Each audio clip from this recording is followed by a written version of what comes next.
Hello, I'm Norman Schwarzkopf, and I'm proud to introduce the Long Way Home Project, a documentary film series about our nation's longest conflict, the war in Vietnam. For over a quarter century since the war, there have been a number of films that attempt to decipher the complexities of that struggle. Some had merit, many did not.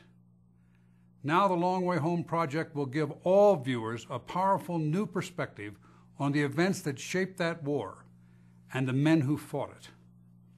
In the first episode, Men versus Myth, you'll meet ordinary citizens who answered their country's call. It doesn't take a hero to order men into battle. It takes a hero to be one of those men who goes into battle.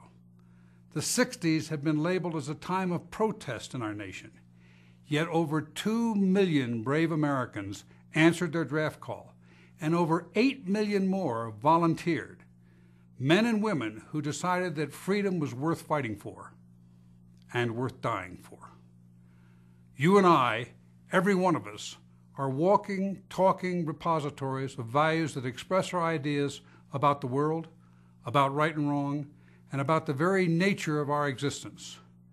Should we make such commitments as a nation?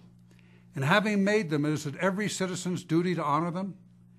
In Episode 2, How We Won the War, and Episode 3, How We Lost the War, there are some startling historical revelations.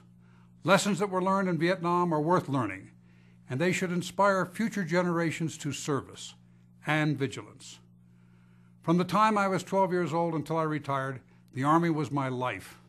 I loved commanding soldiers and being around people of many nations who had made a serious commitment to serve their country.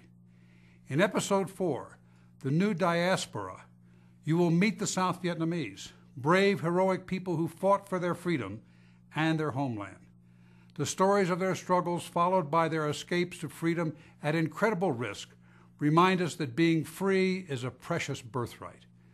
So as it was in Vietnam, and as it is today, when democracy is on the line, Americans of all races, creeds, and colors must come together as one, and if required, fight to preserve our greatest asset, our freedom.